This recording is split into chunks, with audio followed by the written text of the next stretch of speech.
강의 한두 번이요? 아니요, 저는 절대 불가능하다고 생각합니다.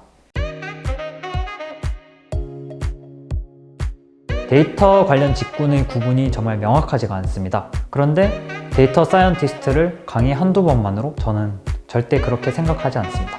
안녕하세요. 저는 성인 실무자들을 대상으로 교육을 진행하고 있는 러닝스푼즈에서 데이터 사이언스 팀 교육을 기획하고 있는 김규동입니다.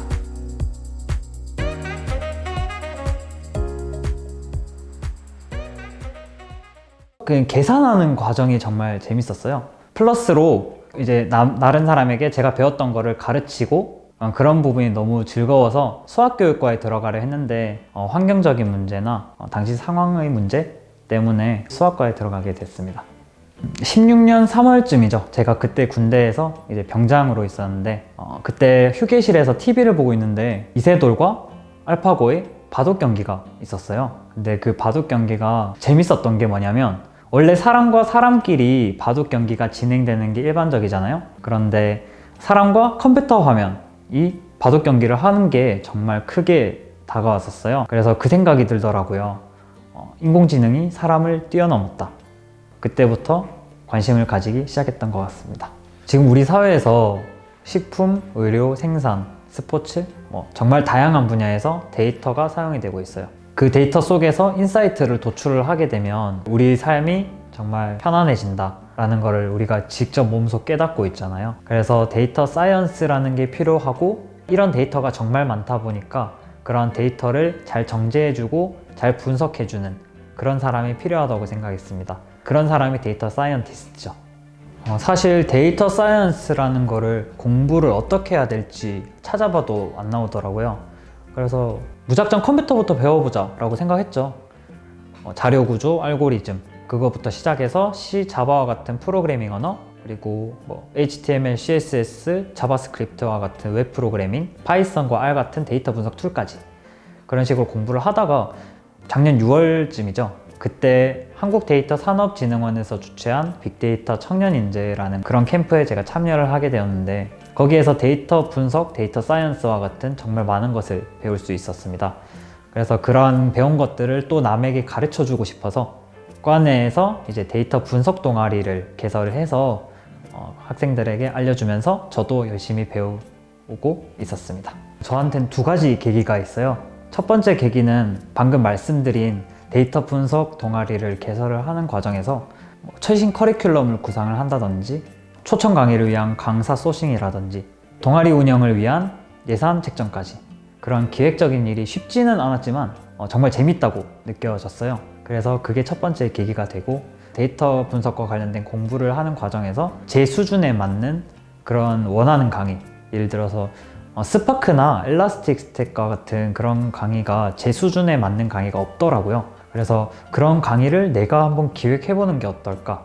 그런 두 가지 계기로 강의 기획자로 커리어를 변경하게 되었습니다. 해외에서 가장 높은 연봉 혹은 가장 유망한 직종 그런 직업이 데이터 사이언티스트라고 말을 하고 있습니다. 하지만 제가 생각하는 현실은 조금 다르다고 생각하는데요. 일단 무엇보다 우리나라에서 데이터 관련 직군의 채용 현실이 되게 침체되어 있다고 생각을 합니다. 채용 사이트를 들어가 보면 최소 경력직 이상을 뽑거나 혹은 수학이나 통계학 쪽 석사 이상을 신입으로 뽑는 경우가 되게 많습니다. 그리고 실제로 그 기업을 들어간다 하더라도 데이터 관련 직군에 대한 구분이 명확하지가 않아서 데이터 관련 직군의 업무가 되게 가중하다고 보고 있습니다. 강의 한두 번이요? 아니요, 저는 절대 불가능하다고 생각합니다. 일단 아까 전에 말씀드렸다시피 데이터 관련 직군의 구분이 정말 명확하지가 않습니다. 혹시 데이터 분석가와 데이터 사이언티스트의 차이점을 아시나요? 제가 생각하고 있는 데이터 관련 직군의 구분을 말씀을 드리면 총 5가지가 있어요. 데이터 분석가, 데이터 엔지니어, AI 리서치 엔지니어, AI 소프트웨어 엔지니어, 그리고 마지막으로 데이터 사이언티스트입니다. 데이터 사이언티스트를 제외한 이 4가지 직종을 모두 합친 최상의 직군이 데이터 사이언티스트라고 생각합니다. 그런데 데이터 사이언티스트를 강의 한두 번만으로 저는 절대 그렇게 생각하지 않습니다. 사실 시중에 R이나 파이썬, SQL 이런 정말 데이터 사이언스를 위한 강의가 정말 많아서 그 강의부터 들으시는 분들이 정말 많은데요. 제가 생각하는 방향은 좀 다릅니다. 여러분은 교육을 하기 이전에 본인이 원하는 직무의 방향성을 먼저 설정하는 것이 중요하다고 생각합니다. 그리고 그 방향의 기준은 성향이라고 생각을 하는데요. 데이터 분석관은 기획자적 성향을 가지고 있고, 데이터 엔지니어는 개발자적인 성향을 가지고 있습니다. 그리고 가장 최상의 직군인 데이터 사이언티스트는 연구자적 성향을 가지고 있어요. 그래서 본인이 어떤 성향을 가지고 있는지에 따라서 그 성향에 맞는 직군을 선정을 한 다음에 그 다음에 본인에게 맞는 직무 교육을 실시를 해야 한다고 생각합니다. 사실 저는 기획자이기 이전에 입문자였고 비전공자였습니다. 그래서 여러분의 고민을 충분히 공감할 수 있다고 생각합니다. 그래서 저는 현실적인 로드맵을 구축을 해서 트렌드에 맞고 여러분의 눈높이에 맞는 최고의 강의를 만드는 것이 제 목표입니다.